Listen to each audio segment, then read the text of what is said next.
ಮಾದಾಪುರ ಬಳಿಯ ಜಂಬೂರಿನಲ್ಲಿ ಇನ್ಫೋಸಿಸ್ ಫೌಂಡೇಶನ್ ನೀಡಿದ 200 ಮನೆಗಳಲ್ಲಿ ಕಳಪೆ ಕಾಮಗಾರಿ ನಡೆದಿರುವ ಬಗ್ಗೆ ಮಡಿಕೇರಿ ಶಾಸಕ ಡಾ ಮಂತರಗೌಡ ಪ್ರತಿಕ್ರಿಯೆ ನೀಡಿದ್ದಾರೆ.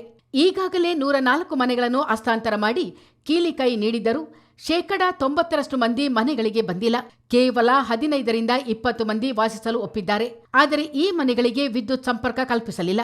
ಇದೀಗ ದಿನಕ್ಕೆ ತಲಾ 10ರಂತೆ ಎಲ್ಲ ಮನೆಗಳಿಗೂ ವಿದ್ಯುತ್ ಸಂಪರ್ಕ ನೀಡುವಂತೆ ಸೂಚಿಸಲಾಗಿದ್ದು ಕೆಲಸ ನಡೆಯುತ್ತಿದೆ ಎಂದು ಡಾ ಮಂತರಗೌಡ ಹೇಳಿದರು. ಮನೆ ಸಿಕ್ಕಿದರೂ ಅನೇಕರಿಗೆ ಅಲ್ಲಿ ವಾಸಿಸಲು ಆಸಕ್ತಿ ಇಲ್ಲ.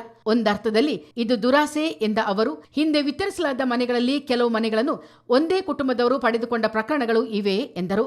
ಬೆಳಗ್ಗೆ ಜಂಬೂರ್ಗೆ ಹೋಗಿದ್ದೆ. ಜಂಬೂರಲ್ಲಿ ಏನಾಗಿತ್ತು ಅಂತಂದರೆ ಇನ್ಫೋಸಿಸ್ ಅವ್ರ ಮನೆಗೆ ಕೊಟ್ಟಿರೋದು ನಾವು ಮೊನ್ನೆ 104 ಮನೆಗೆ ಹಕ್ಕುಪತ್ರ ಕೊಟ್ಟಿದ್ದು. ಆ 104 ಮನೆ ಹಕ್ಕುಪತ್ರ ಕೊಟ್ಟಿರೋದು 99 ಜನಕ್ಕೆ ಅಲ್ಲಿ ಕೀ ತೊಗೊಳಕ್ಕೆ ಹೋಗವ್ರೆ.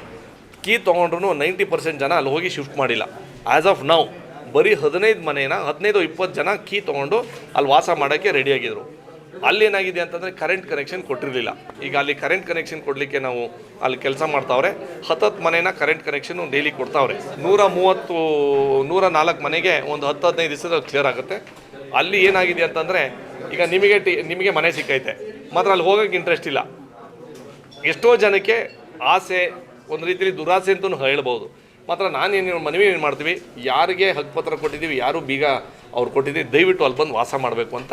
ಮುಂಚೆ ಏನಾಯಿತು, ಒಂದೇ ಮನೆಗೆ ಅಂತಲ್ಲ, ಒಂದು ಫ್ಯಾಮಿಲಿಗೆ 3 ಮನೆ ಕೊಟ್ಟವ್ರೆ ಅಂತ ಅದಾಗಿದೆ. ಕಳ್ಸಲಿ ಆಗಿದೆ. ಈ ಸಲ ಹಂಗಾಗಿರಲಿಲ್ಲ. ಈ ಸಲ ಆಡಿಟ್ ಮಾಡ್ಕೊಂಡು ಕರೆಕ್ಟಾಗಿ ಮಾಡಿದ್ವಿ. ಮಾತ್ರ ಜನ ಒಂದು ಸ್ವಲ್ಪ ಆಸಕ್ತಿ ತೋರಿಸಿ ಅಲ್ಲಿ ಬರಬೇಕು ಅಂತ ನಾವು ನಿಮ್ಮ ಮುಖಾಂತರ ಮನವಿ ಮಾಡ್ತೀವಿ. ಮಾತ್ರ ಸಮಸ್ಯೆ ಏನಾಗಿದೆ ಅಂತಂದರೆ ಅಲ್ಲೂ ಮನೆ ಇಟ್ಕೊಂಡವ್ರೆ, ಇಲ್ಲೂ ಇಟ್ಕೊಂಡವ್ರೆ. ಮನೆಗಳಲ್ಲಿ ನಡೆದಿರುವ ಕಳಪೆ ಕಾಮಗಾರಿ ಬಗ್ಗೆ ಪ್ರಶ್ನೆಯೊಂದಕ್ಕೆ ಉತ್ತರಿಸಿದ ಶಾಸಕರು, ಗುತ್ತಿಗೆದಾರರಿಂದಲೇ ದುರಸ್ತಿ ಮಾಡಿಸಲು ಕ್ರಮ ಕೈಗೊಳ್ಳಲಾಗಿದ್ದು ಎಲ್ಲ ಮನೆಗಳನ್ನು ಏಜೆನ್ಸಿ ಮೂಲಕ ದುರಸ್ತಿಪಡಿಸಲಾಗುತ್ತಿದೆ ಎಂದರು. ಕುರುಚಲು ಕಾಡು ತೆರವು, ಕುಡಿಯುವ ನೀರು ಮತ್ತು ವಿದ್ಯುತ್ ವ್ಯವಸ್ಥೆ ಕಲ್ಪಿಸಲು ನಿರ್ದೇಶನ ನೀಡಲಾಗಿದೆ ಎಂದರು.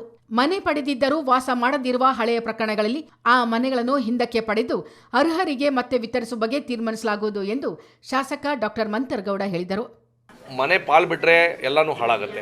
2000 ಇಲ್ಲ ಅದೇ ಈಗ ಏನೇನು ಇನ್ಫೋಸಿಸ್ ಕಟ್ಟಿರೋಂಥ ಮನೆಗಳನ್ನ ಈಗಲಿಂದ ಅದೇನೇನು ಸಮಸ್ಯೆ ಇದೆ ಒಂದೊಂದು ಮನೆಯಿಂದ ಅದನ್ನ ರಿಪೇರಿ ಮಾಡೋಕ್ಕೆ ಅದೇನು ಏಜೆನ್ಸಿಗೆ ಕೊಟ್ಟಿದ್ರು ಅವ್ರು ಮಾಡ್ಕೊಂಡು ಬರ್ತಾವ್ರೆ. ನಾವು ಹೇಳಿದ್ದೀವಿ, ಅದು ಹೊರಗಡೆ ಲಾನು ಕಚಡ ಏನು ಬೆಳ್ಕೊಂಡಿದ್ರೆ ಅದು ಕ್ಲೀನ್ ಮಾಡೋಕ್ಕೆ ಹೇಳಿದ್ದೀವಿ. ಕುಡಿಯೋ ನೀರು ಪ್ಲಸ್ ಕರೆಂಟ್ ವ್ಯವಸ್ಥೆ ಆದಷ್ಟು ಬೇಗ ಈಗ ಯಾರ್ಯಾರು ಒಂದು 10-15 ಮನೆಗೆ ಇಮಿಡಿಯೇಟಾಗಿ ಕೊಡೋಕ್ಕೆ ರೆಡಿ ಆಗೋರು. ಈಗ ಅದು ಅವತ್ತಿನ ಅವಧಿಲಿ ಯಾವ ಮಟ್ಟಕ್ಕೆ ಕೊಟ್ಟರು, ಈಗ ನನಗೆ ಕೊಟ್ಟರು, ನಾನು ಹೋಗಿಲ್ಲ ಅಲ್ಲಿ. ಅದನ್ನ ಹೊಸ ಆಡಿಟ್ ಮಾಡಿ ನೀವೀಗ ನಿಮಗೆ ಮನೆ ಕೊಡಬೇಕಾಗಿತ್ತು, ನೀವು ತೊಗೊಂಡಿಲ್ಲ, ಅದನ್ನ ವಾಪಸ್ಸು ಸರ್ಕಾರಕ್ಕೆ ಹ್ಯಾಂಡ್ ಓವರ್ ತೊಗೋಬೋದಾ ಅಂತ ನಾವು ಚೆಕ್ ಮಾಡೋಕ್ಕೆ ನಾವು ನೋಡಿದ್ದೀವಿ.